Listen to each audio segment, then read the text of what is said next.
Então, repetindo o tema, atitudes necessárias para vivermos milagres. Esse tema parece ser assim, uhul! Mas nós vamos ver que não é tão assim. Nós vamos ver que nós precisamos alterar algumas atitudes que porventura estejamos tendo, né? Quero convidar os irmãos para abrirem a Bíblia, a palavra do Senhor, em João, capítulo 5, nós vamos ler do versículo 2 ao 10, e depois nós vamos ler o versículo 14. Então, João 5, do 2 ao 10, e depois o 14. Peço para que os irmãos prestem muita atenção. Hoje nós vamos ler bastante a palavra do Senhor, e quando nós estamos lendo no telão, pode ser que a gente comece a vagar nos nossos pensamentos, né? Então peço que os irmãos estejam aí conectados, amém? Vamos lá. Dentro da cidade, junto à porta das ovelhas, ficava o tanque de Betesda, com 5 pátios cobertos. Tem como colocar na NVI, por favor? Isso. Há em Jerusalém, perto da porta das ovelhas, um tanque com 5 entradas ao redor, o qual em hebraico é chamado Betesda. Ali costumava ficar um grande número de pessoas doentes e inválidas, cegos, mancos e paralíticos. Eu acho que pulou um, não pulou? Volta, fazendo favor, no 3. João 5:3. Ali costumava ficar um grande número de pessoas doentes e inválidas, cegos, mancos e paralíticos. Tá, próximo. Pois um anjo do Senhor descia de vez em quando e agitava a água. O primeiro que entrava no tanque após a água ser agitada era curado de qualquer enfermidade que tivesse. Um dos que estavam ali era paralítico, fazia 38 anos. Quando o viu deitado e soube que ele vivia naquele estado havia tanto tempo, Jesus lhe perguntou, prestem atenção, Jesus lhe perguntou: você quer ser curado? O paralítico disse: Senhor, não tenho ninguém que me ajude a entrar no tanque quando a água é agitada. Enquanto eu estou tentando entrar, outro chega antes de mim. Então Jesus lhe disse: levante-se, pegue a sua maca e ande. Imediatamente o homem ficou curado, pegou a maca e começou a andar. Isso aconteceu em um sábado. Agora o 14.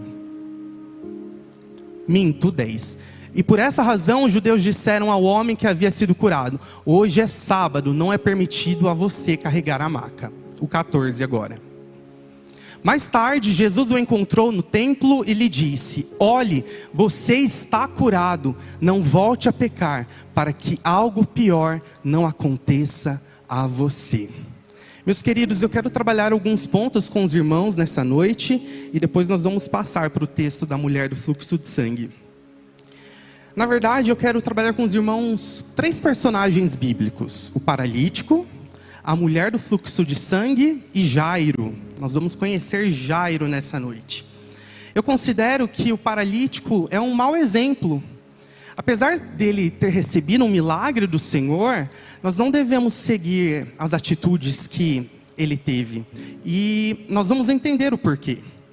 O primeiro tópico que eu quero trabalhar com os irmãos é o seguinte: a paralisia desse homem não era meramente física, era também no seu código de crenças. Nós vemos claramente que esse homem estava nessa condição deplorável, nesse estado de miséria há 38 anos. E é muito evidente no texto, mesmo não estando explícito, né, de que esse homem havia perdido totalmente a sua esperança. Ele não cria que a sua situação poderia mudar. E eu sinto pelo Espírito que muitas pessoas dentro da igreja se encontram assim. Sabe, estão esperando por um milagre há tantos e tantos anos e a situação simplesmente não muda. E talvez você já tenha se conformado com essa situação. Mas eu quero te dizer, meu querido, que o nosso Deus é especialista em transformar impossibilidades em realidade. Eu não sei qual é a sua impossibilidade nessa noite, mas eu sei que o Senhor pode transformar. Esse tópico me faz lembrar muito acerca da visão que o profeta Ezequiel teve sobre o vale de ossos secos. A mão do Senhor estava sobre esse profeta, né? E o Espírito levou até um vale. E nesse vale havia ossos sequíssimos, muitos ossos mesmo. E aí o Senhor faz a seguinte indagação para o profeta Ezequiel: filho do homem, esses ossos podem voltar a viver? E o profeta, vendo aquela situação caótica, responde assim, né? Ó soberano Senhor, tu sabes. E aí o Senhor diz assim para o profeta: então profetize, filho do homem. E o profeta começa a profetizar. E aqueles ossos que estavam espalhados começam a se juntar. Então pensem, aquilo que era um mundaréu de ossos passa a se transformar em vários esqueletos. Devia ser uma visão assim tenebrosa, né? Feia. E aí o Senhor ordena que ele profetize mais uma vez. E o profeta profetiza. E aí começa a surgir carne, tendões e pele sobre aqueles esqueletos. Só que aquele exército, né, não tinha vida. Não tinha vida. E aí o Senhor ordena para que o profeta profetize fôlego de vida sobre aquele exército. E assim o profeta faz. E aquilo que anteriormente era apenas ossos, se torna um grande exército cheio de vida. E eu não sei se os irmãos conhecem o contexto dessa visão. Então, nessa noite eu quero apresentar para os irmãos. Por favor, projete para nós Ezequiel 37, do 11 ao 14. Ezequiel 37, do 11 ao 14. Então, ele me disse, o Senhor: filho do homem, estes ossos são todos os israelitas. Eles dizem, os nossos ossos se secaram e a nossa esperança desvaneceu-se. Fomos exterminados. Por isso, profetize e diga-lhes que assim diz o soberano Senhor: ó meu povo, vou abrir os seus túmulos e fazê-los sair. Trarei vocês de volta à terra de Israel. Quando eu abrir os seus túmulos e os fizer sair, vocês, meu povo, saberão que eu sou o Senhor. Porei o meu espírito em vocês, e vocês viverão. Eu os estabelecerei na sua própria terra. Então vocês saberão que eu, o Senhor, falei e fiz, declara o Senhor. Então qual que é o contexto dessa visão? O povo de Deus estava no exílio, na Babilônia. Eles eram um povo livre e passaram a ser escravos. E eles estavam sofrendo demais nesse lugar. Tudo por conta de consequências, né? De escolhas, pecados. O povo estava sofrendo por sua própria causa, tá? Não é porque o nosso Deus é mau, não. Porque muitas vezes nós plantamos algumas coisas e infelizmente nós colhemos. Enfim. E aí, meus queridos, o povo havia perdido a esperança de ter a sua sorte restaurada. Sabe, apesar deles estarem vivos, fisicamente falando, né, eles estavam mortos no seu interior. E há muitas pessoas que vivem dessa forma, né, vivem, entre aspas. Para mim isso não é vida, isso é sobreviver, é viver de uma forma aquém. Eu quero te dizer, meu querido, que talvez essa seja a sua condição. Mas eu quero profetizar vida abundante sobre você nessa noite, em nome de Jesus. Em nome de Jesus, eu creio que o Senhor deseja restaurar, ressuscitar a esperança de muitos aqui nessa noite, em nome de Jesus. O segundo ponto que eu quero trabalhar com os irmãos é o seguinte: saia do lugar de vítima. É interessante que não foi o paralítico que se achegou ao Senhor, pedindo para o Senhor o curar. Jesus se compadeceu dele. Jesus ficou sabendo que ele estava naquela condição há 38 anos e se compadeceu. E aí Jesus faz a seguinte pergunta para esse paralítico: você quer ser curado? Qual que era a resposta que esse paralítico devia ter dado? Sim. Sim. Uma resposta simples, mas que respondia à altura essa indagação de Jesus, né? Mas o que esse cara fez? Ele começa a se lamentar. Ah, Jesus, não tem ninguém que me ajude, não tem ninguém que me auxilie a chegar nesse tanque. Enquanto eu estou tentando chegar no tanque, outra pessoa chega antes de mim e eu perco a oportunidade de ser curado. Nós vemos claramente que esse homem se via como vítima. Novamente, eu quero repetir para os irmãos, a paralisia desse homem não era meramente física, era também no seu código de crenças. Uma vez eu ouvi uma frase e eu acho ela muito interessante. E ela é mais ou menos assim: quando tudo que você enxerga é a sua dor, você a transforma no centro da sua vida. Quando tudo que você enxerga é através das lentes da dor, do sofrimento, a vida se torna morte, aquilo que era para ser motivo de alegria se torna pesado, aquilo que era para ser celebração começa a ter sabor amargo. E era assim que esse cara estava vivendo há tantos anos, no lugar de vítima.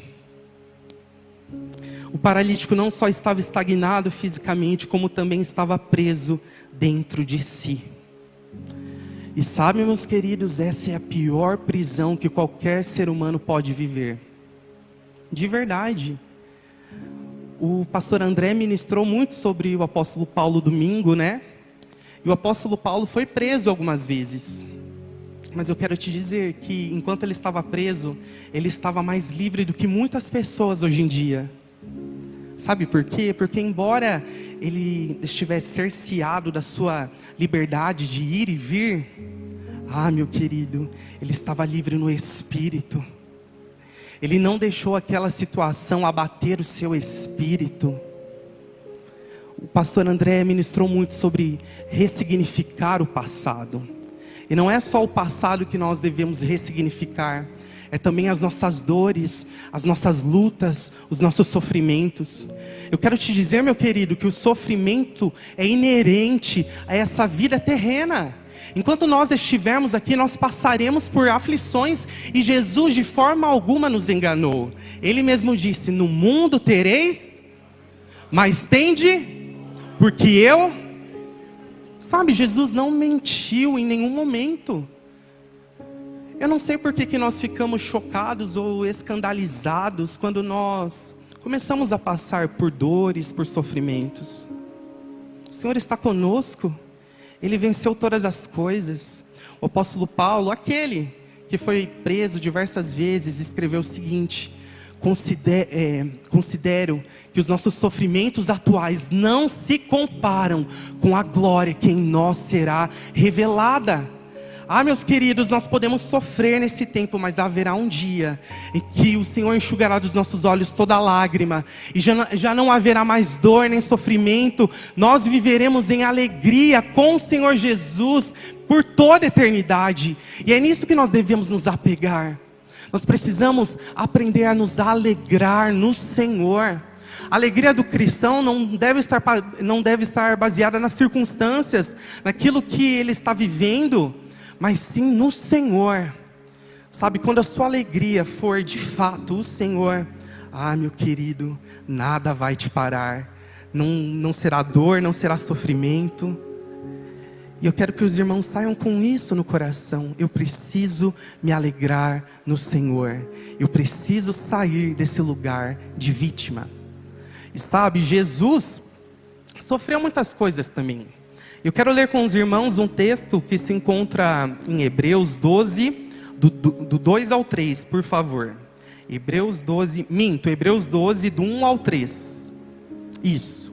Portanto, também nós, uma vez que estamos rodeados por tão grande nuvem de testemunhas, livremo-nos de tudo que nos atrapalha e do pecado que nos envolve, e corramos com perseverança a corrida proposta para nós. Pausa, volta para o primeiro. Livremo-nos de tudo que nos atrapalha. De tudo. Sabe, talvez o que esteja te atrapalhando nesse momento é esse apego à sua dor, ao sofrimento. Mas eu creio que nessa noite você vai desapegar disso, em nome de Jesus. O 2, por favor.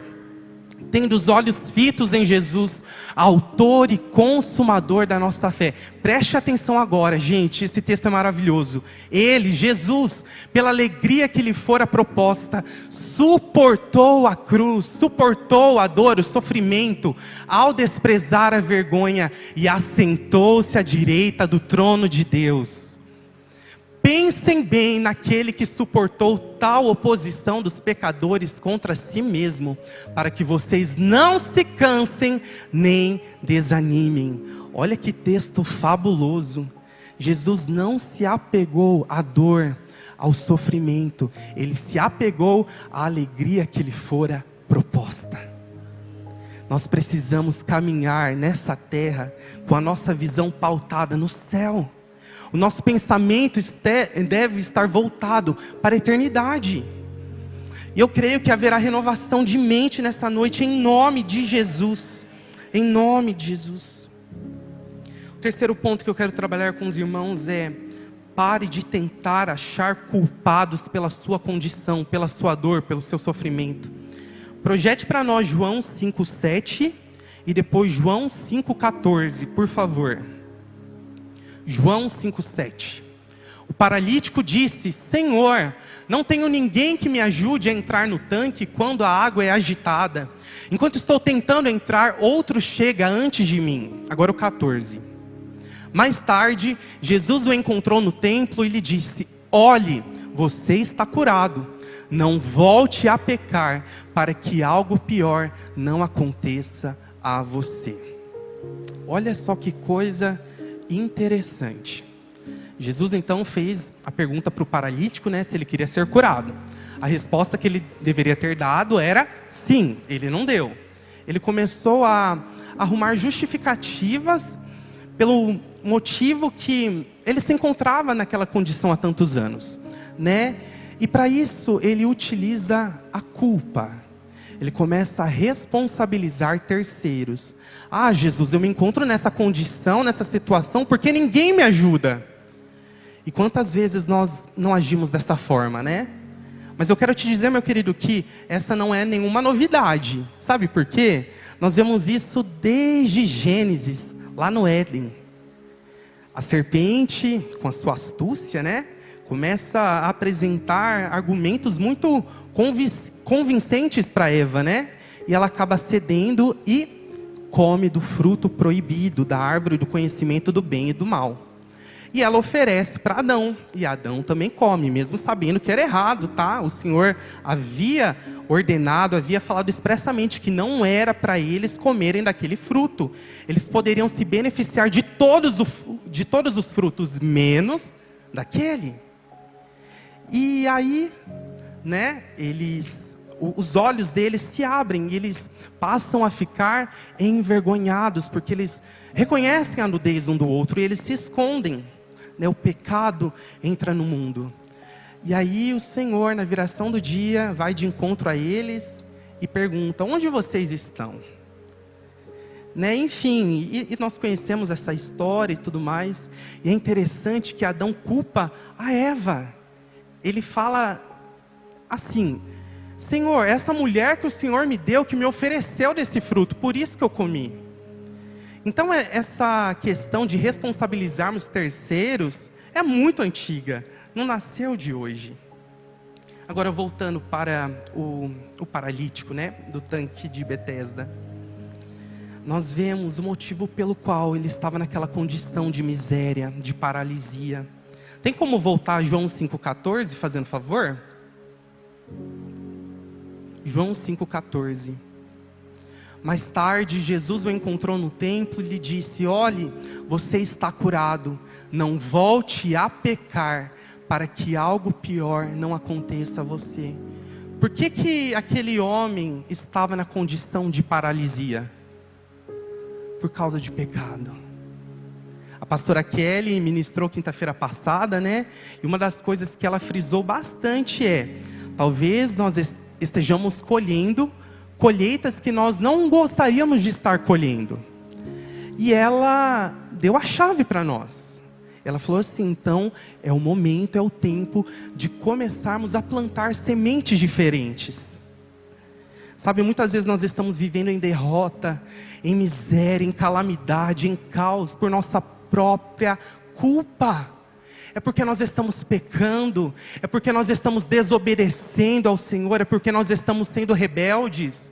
E aí a colheita vem, e nós ficamos indignados com isso, porque nós gostamos de fazer tudo errado, mas a gente não gosta de colher as consequências. Sabe, meu querido, é tempo de, como igreja, nós amadurecermos, reconhecermos os nossos erros.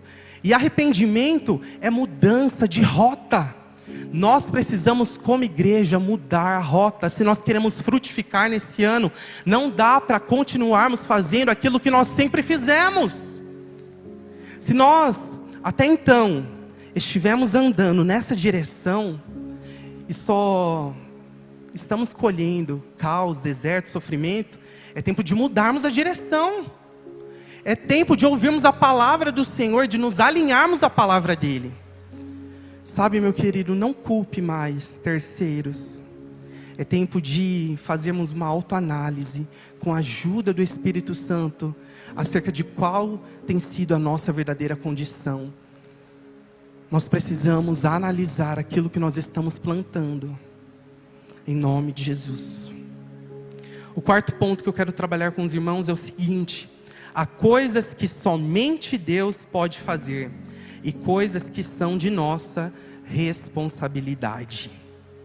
Jesus disse para o homem, né? Levante-se, pegue sua maca e ande. E nós precisamos, como igreja, entender isso o mais rápido possível. A tendência do ser humano é o quê? É a apatia, é o conforto. Nós cultuamos o comodismo. Tudo aquilo que nos desafia, tudo aquilo que acaba nos chamando, né, para sairmos da zona de conforto, é desafiador para nós. Nós não gostamos, nós gostamos da zona de conforto. Mas nós precisamos entender que o nosso Deus é um Deus de correspondência. Há coisas que somente Ele pode fazer. Por exemplo, curar sobrenaturalmente aquele homem, só Jesus poderia fazer, liberar aquela palavra. Só que o homem tinha que fazer o quê? Se levantar, pegar a sua maca e andar. Acontece, meus queridos, que muitas vezes nós não estamos dispostos a pagar o preço. Muitas vezes recebemos uma palavra do Senhor, palavras proféticas ou palavras que são jorradas desse altar, e nós recebemos, nós tomamos posse. Mas ao invés de nós correspondermos, de colocarmos em prática, de agirmos, nós costumamos fazer o seguinte: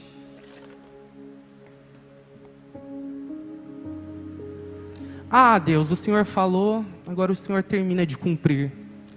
E às vezes aquilo que está faltando para nós vivermos o milagre plenamente é a nossa correspondência, é a nossa atitude, é o nosso sim. Tiago escreveu em sua carta que nós não devemos ser apenas ouvintes da palavra do Senhor, mas também praticantes. A minha pergunta para você nessa noite é: você tem sido praticante da palavra do Senhor?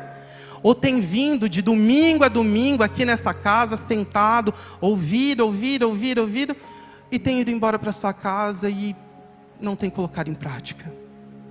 Sabe, meus queridos, eu volto a repetir: se nós queremos uma colheita diferente, nós precisamos fazer coisas diferentes. Nós precisamos corresponder à palavra do Senhor. Nós precisamos nos levantar, pegar a nossa maca e andar, em nome de Jesus. Agora eu quero ministrar com os irmãos a respeito de Jairo e a mulher do fluxo de sangue. Projete para nós, por favor, Marcos 5, do 22 ao 42, por favor. Marcos 5, do 22 ao 42. É um texto bem longo, então vamos juntos. Então chegou ali um dos líderes da sinagoga, chamado Jairo. Vendo Jesus, prostrou-se aos seus pés. Implorou-lhe insistentemente: a minha filhinha está morrendo.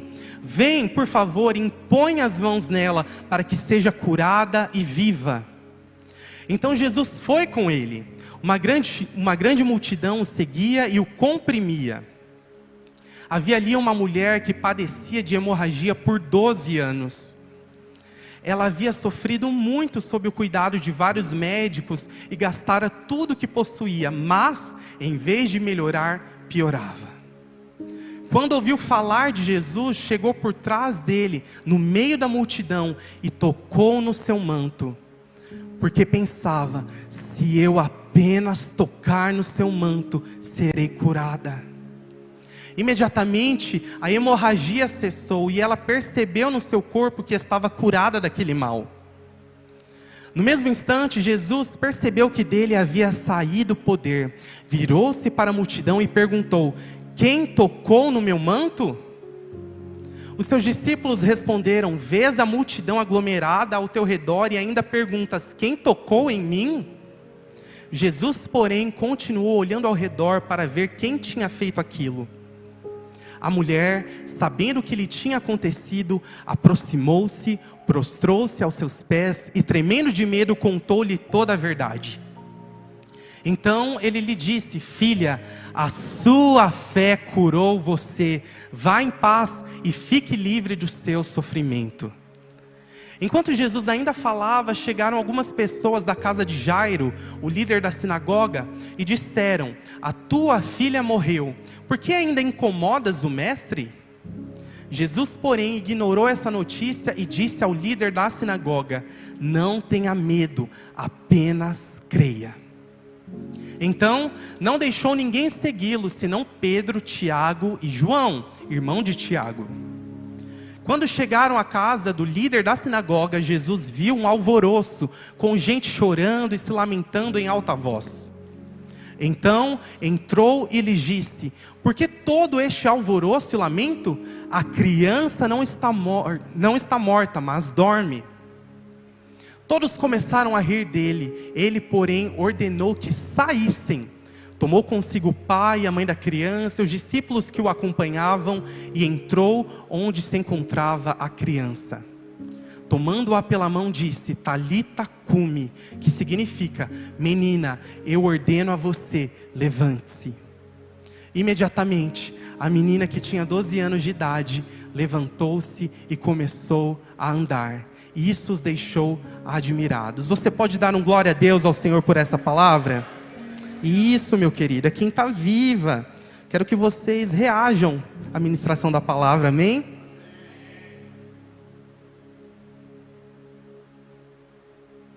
E um milagre aconteceu nessa noite, né? Gente, eu estou há uma semana com uma tosse que não parava. Eu pensei em até passar a vez nessa noite, né? Mandei mensagem para o André, falei: André, não vai ter jeito, eu vou ter que passar a bola. E orando, pedindo ao Senhor. E hoje eu cheguei mais cedo, né, para participar da intercessão, que faz total diferença, viu, Japa? Obrigado por isso.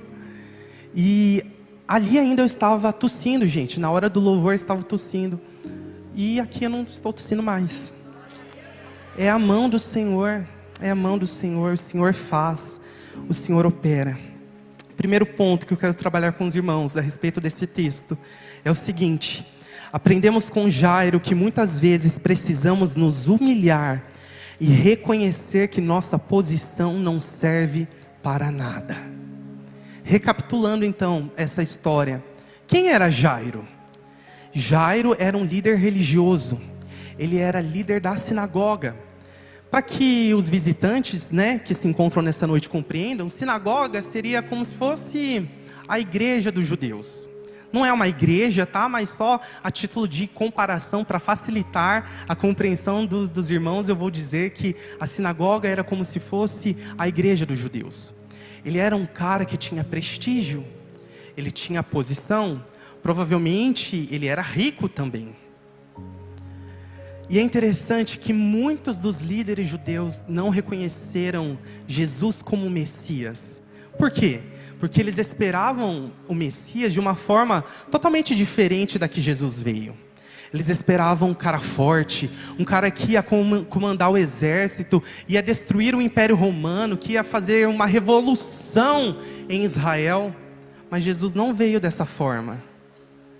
Jesus nasceu em uma manjedoura. Nasceu de uma menina virgem, simples, sabe? Nasceu em Belém, foi criado em Nazaré, que era um vilarejo assim que os judeus desprezavam, porque ali havia mistura entre gentios e judeus. Jesus foi um cara desprezado. A palavra nos diz que Jesus era o homem de dores, que sabe o que é padecer. Jesus não veio da forma que os líderes religiosos esperavam. E é interessante que um líder religioso se achegou até Jesus clamando a Ele por um milagre. Sabe, muitas vezes nós não vivemos aquilo que o Senhor tem para nós, seja na nossa casa, família, trabalho, nas áreas que nós precisamos, porque nós não nos rendemos. Nós pensamos muitas vezes que a nossa posição irá nos salvar. Sabe, muitas vezes nós pensamos que o nosso dinheiro é garantia, é segurança, que porque nós temos muito dinheiro nós nunca sofreremos. Muitas vezes nós pensamos que estamos cultuando ao Senhor, mas nós estamos servindo a mamon, ao dinheiro. Nós estamos vivendo em idolatria. Muitas vezes nós confiamos na força do nosso braço, na nossa capacidade, na nossa intelectualidade. E sabe, o convite do Senhor nessa noite é para nos despirmos de nós mesmos e nos rendermos. O convite do Espírito Santo é para reconhecermos que o que nós mais precisamos não é tesouro, não é prata, não é ouro, mas é de Cristo e do seu poder. Eu não sei se você entrou aqui pensando que você é a última bolacha do pacote, mas eu quero repetir que o convite dos céus é: se renda ao Senhor. Jesus mesmo disse que aqueles que se humilham serão exaltados, e aqueles que a si mesmos se exaltam serão humilhados. É tempo de fato, nos humilharmos debaixo da poderosa mão e de vermos o poder dele em atuação. Jairo reconheceu que a sua posição, que o seu dinheiro, que o seu prestígio, que a sua fama na comunidade judaica não poderia salvar a sua filha. E num ato assim extremo de humilhação, ele se prostra diante de um cara simples, com um discurso simples. Ele reconheceu: só o Senhor pode me ajudar. Eu preciso que o Senhor venha comigo e imponha as mãos sobre a minha filha para que ela seja curada e viva. Jesus, nós nos rendemos a Ti nessa noite. Nós precisamos de Ti, Jesus. O segundo ponto: a mulher do fluxo de sangue não esperou surgir a oportunidade, ela criou a oportunidade. Vamos lá. Então, quem chegou primeiro? Jairo, pedindo um milagre para o Senhor, né? E nisso havia uma multidão ali com Jesus. Eu fico imaginando, todas as vezes que eu leio esse texto, eu fico pensando na 25 de março, naqueles dias que antecedem o Natal, sabe? Que aquele vucu-vucu, que aquela galera toda gritando, que aquela multidão, que você não tem espaço nem sequer para andar direito. Eu fico imaginando essa cena, sabe? E gente, a mulher do fluxo de sangue não teria assim uma oportunidade exclusiva de... Talvez ela não teria nenhuma oportunidade de chamar a atenção de Jesus. Tamanha era a multidão que estava naquele ambiente, naquele lugar. Todo mundo queria contemplar um milagre. Todo mundo queria ver a atuação de Jesus. O pastor Lucas sempre fala, né, que a oportunidade é careca.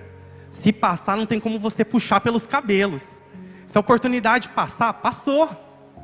E essa mulher nem oportunidade tinha. Mas olha que coisa interessante. Ela não se conformou com esse fato. Ela pensou consigo mesma: olha, eu não preciso nem que o Senhor imponha as mãos sobre a minha cabeça, eu não preciso nem mesmo que Ele me veja. Se eu tão somente tocar na borda das vestes de Jesus, eu serei curada. Isso é fé, queridos. Isso é fé. Eu quero que projetem para nós Mateus 7, do 7 ao 8, por favor. Mateus 7, do 7 ao 8.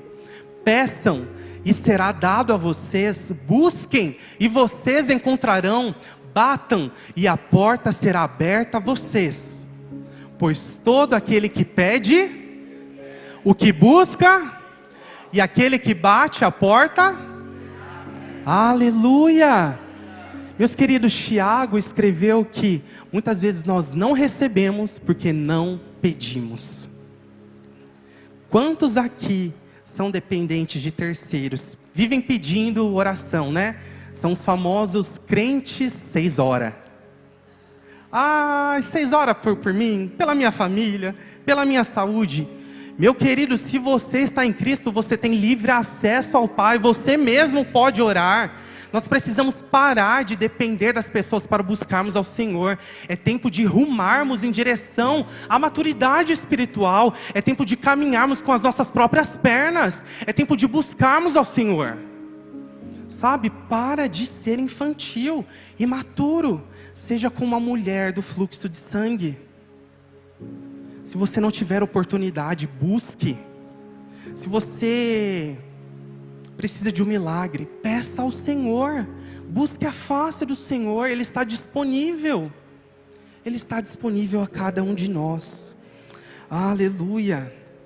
Terceiro ponto que eu quero trabalhar com os irmãos. A cura da mulher do fluxo de sangue foi em resposta à fé. Eu escrevi uma frase aqui, e é o seguinte: muitos tocaram em Jesus, mas o toque da mulher do fluxo de sangue foi diferente, uma vez que foi acompanhado por fé.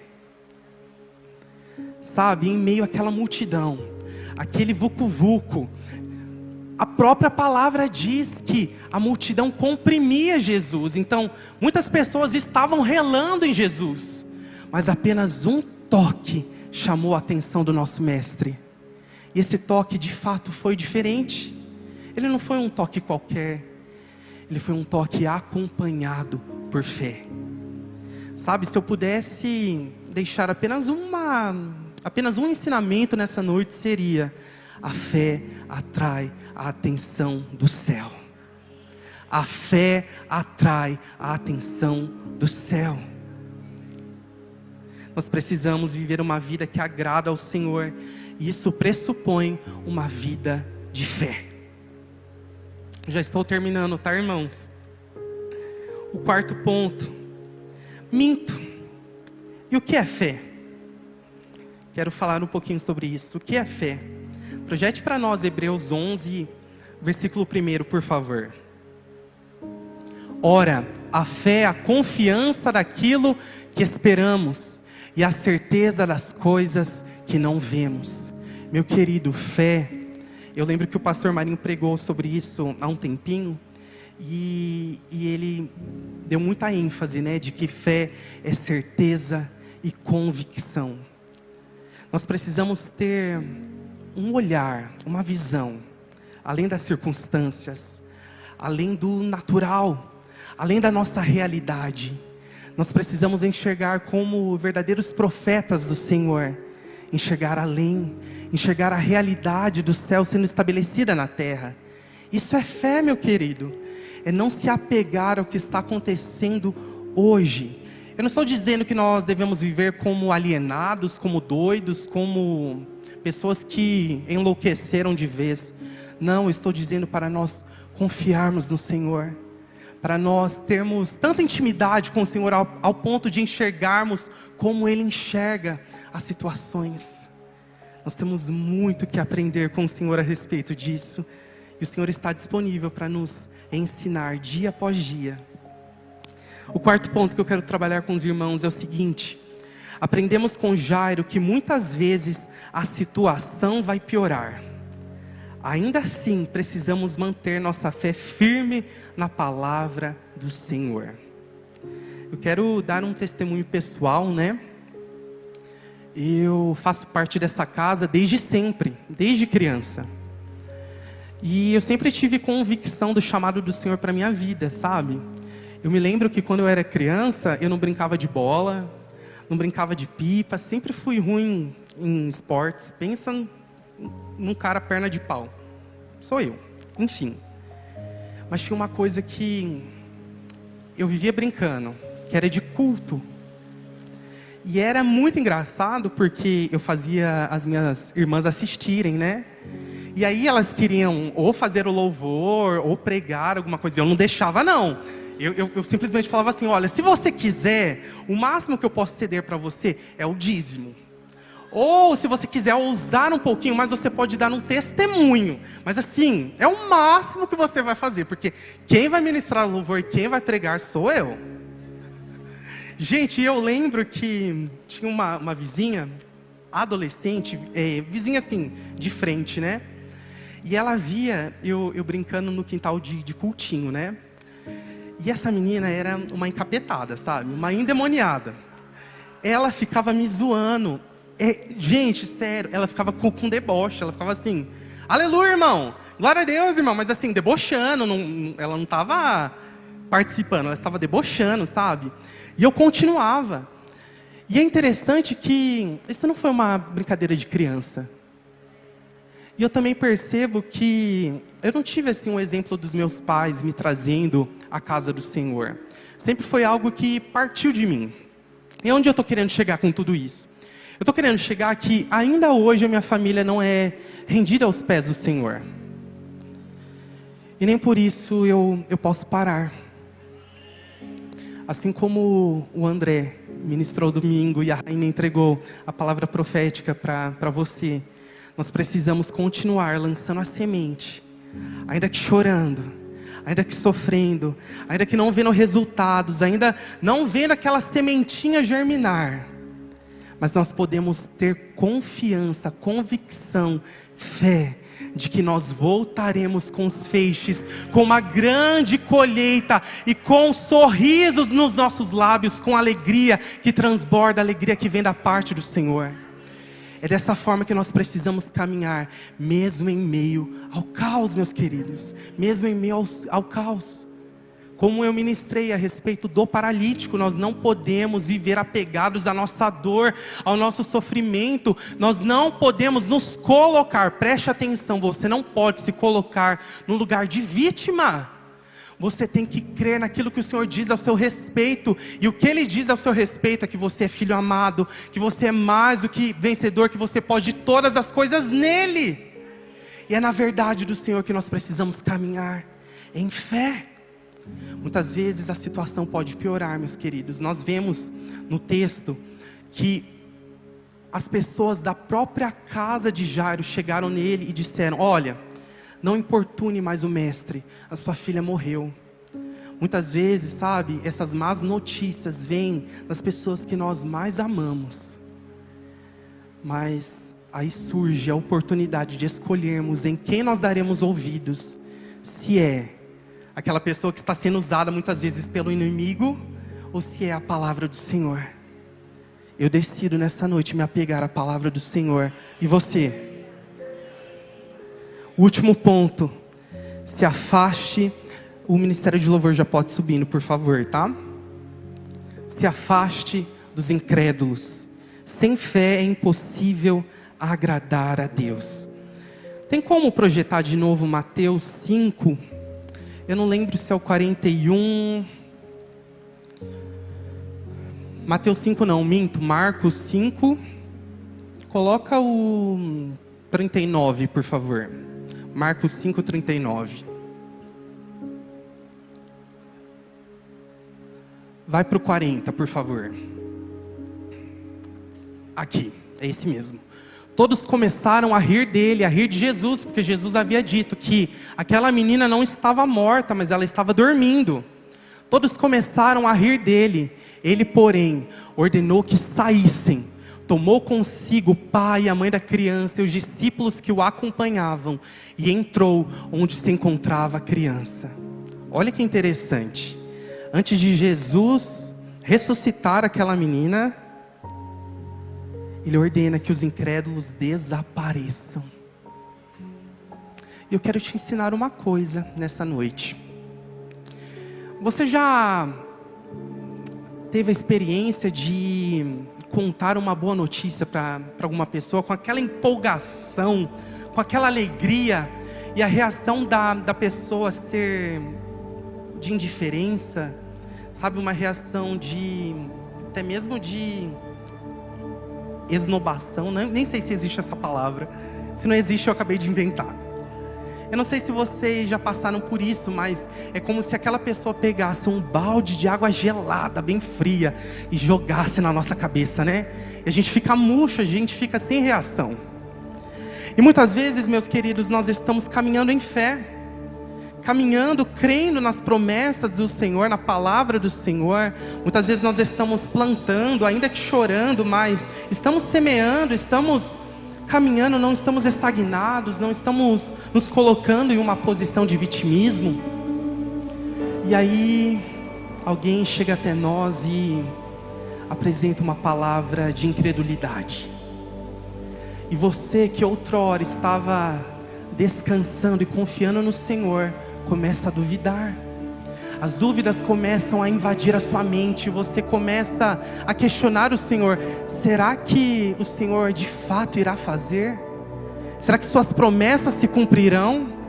Será que o Senhor é fiel mesmo para cumprir tudo aquilo que me prometeu? Meu querido, se afaste dos incrédulos. Mande eles pastar. Fala assim, ó, sai de perto de mim. Eu não quero ter parte com você. Você não está me agregando, você não está me acrescentando. Você tem sido uma pedra de tropeço para mim. Nós precisamos caminhar com aqueles que creem, com aqueles que estão convictos nas promessas do Senhor.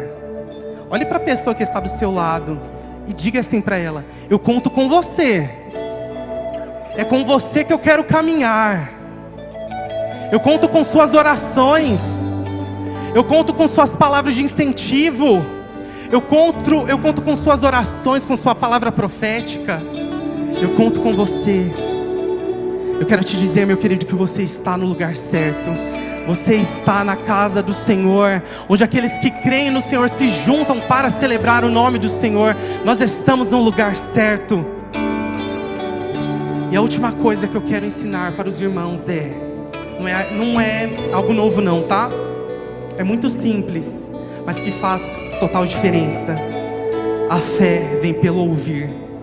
Se encha da palavra do Senhor. Sai um pouquinho do celular. Para de assistir tanto televisão.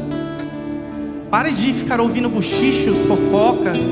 Para de estar inserido em rodas que não te agregam, mas que te afastam do Senhor, que te levam a pecar, que te levam à fofoca, à maledicência. E comece a se encher da palavra do Senhor.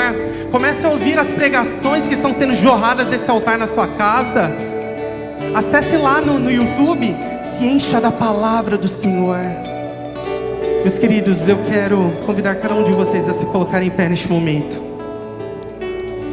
Enquanto eu estava orando em relação a essa noite, eu senti claramente do Espírito Santo que Ele deseja quebrar círculos viciosos.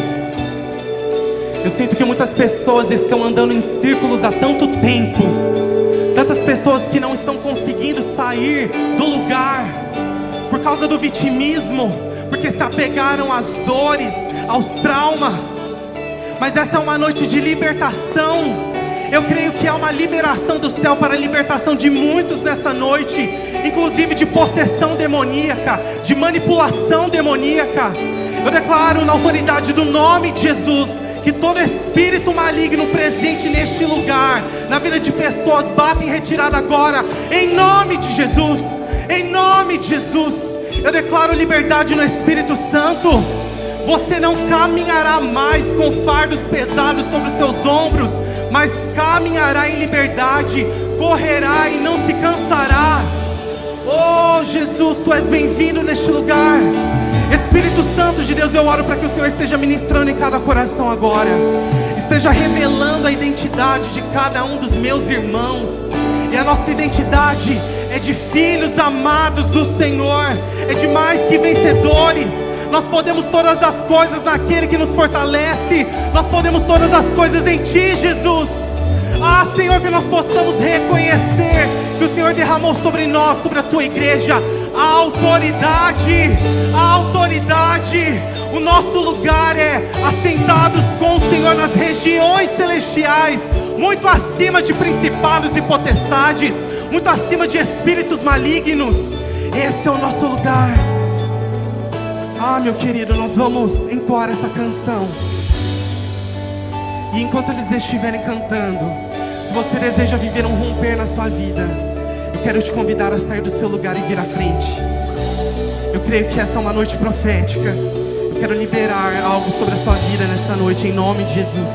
Enquanto eles estiverem cantando, podem vir à frente em nome de Jesus. Em nome de Jesus, podem cantar.